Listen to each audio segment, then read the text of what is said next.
Thanks, Gabe.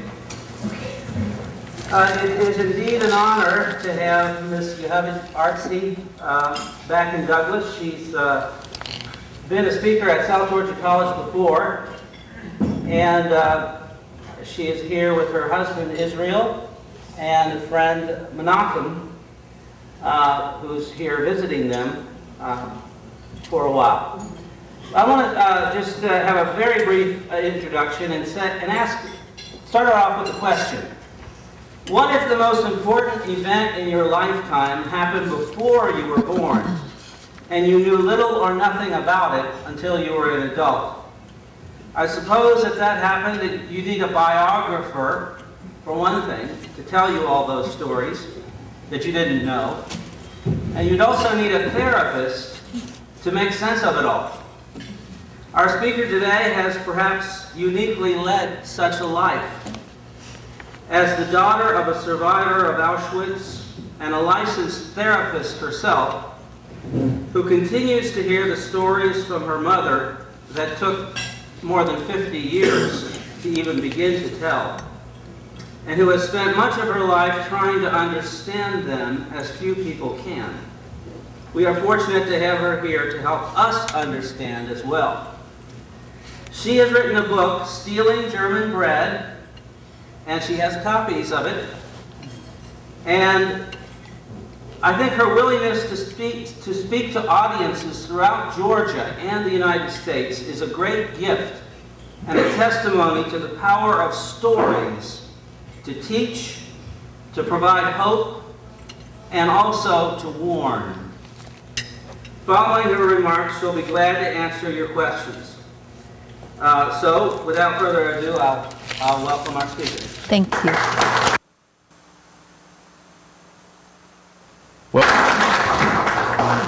Thank you so much. Do you hear me? Thank you so much. It was a very interesting introduction, and I learned from it. There is a rabbi in Israel, a very well-known rabbi. His name is Rabbi Lau. He was 6 years old when he was taken to a concentration camp, and he wrote a book recently.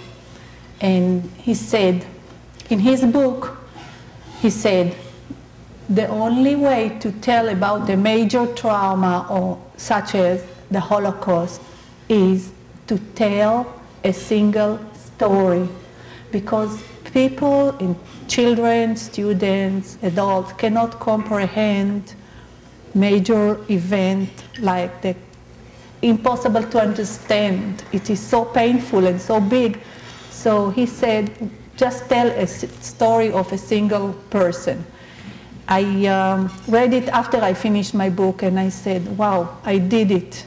I told the story of my mother, and after I told it and I wrote it in the book, it changed my life. And now I will go to what I prepared, some notes before, and then I will go through pictures from my book and tell you more about it. And if we have time, I can read a little bit from the book. So first, I'd like to start how this book was born. It was born only 50 years, around 50 years after it happened to my mother. She was in Auschwitz, and she was in the worst place a person can be, and she survived. And then I hope that you understand the history a little bit behind it. After the war, the country of Israel was established in 1948. After the war, all the Holocaust survived. Most of them moved to Israel.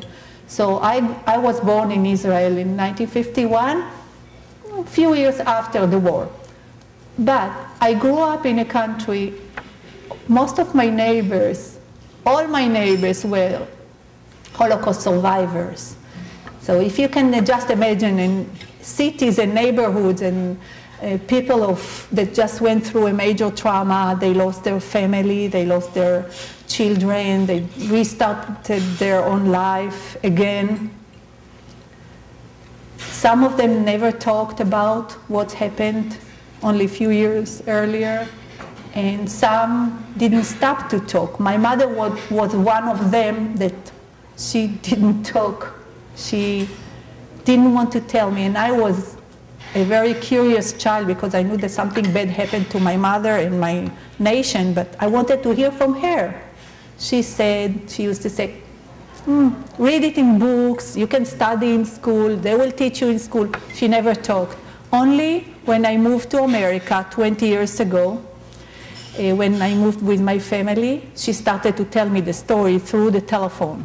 Every morning, international call, Mom, so what happened then? I was like asking, more, and I wanted to know more, but I was very sensitive, I hope.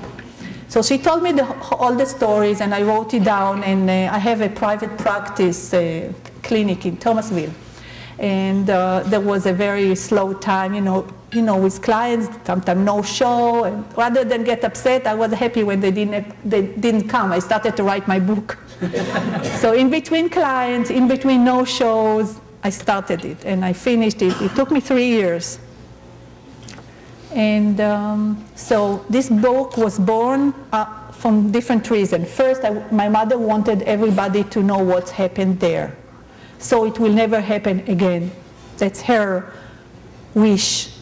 My wish was to tell my mother's story, and mine too, because I put my thoughts here as a child, growing up with a mother, with a survivor.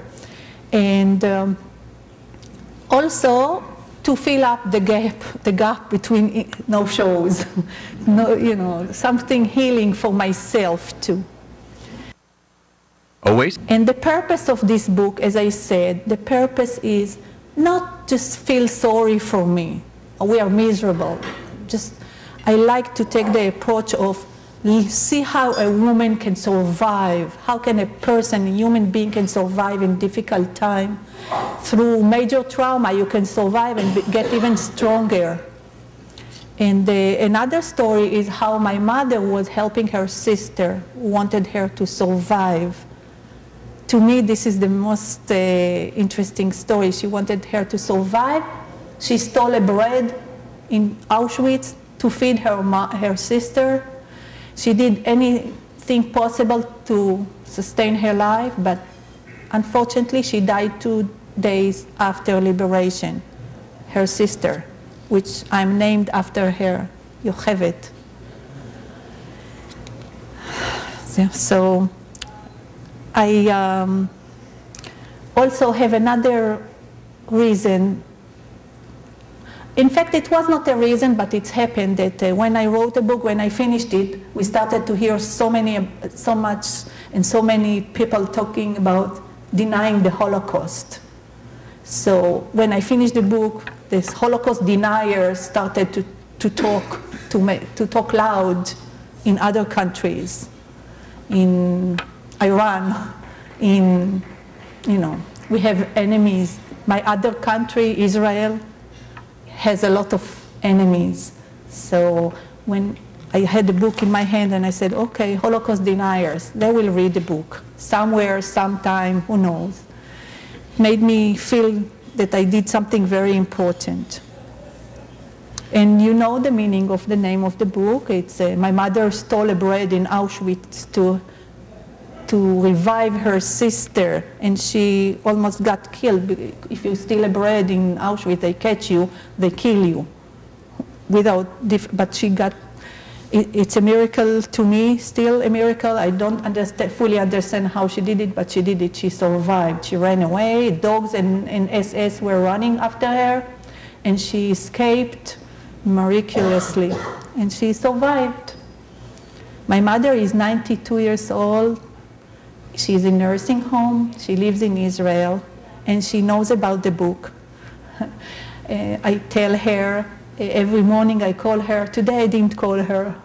She forgive me. But every morning I call her and tell her about events like this. And she said, I made you a career. She said, I made you a career. I said,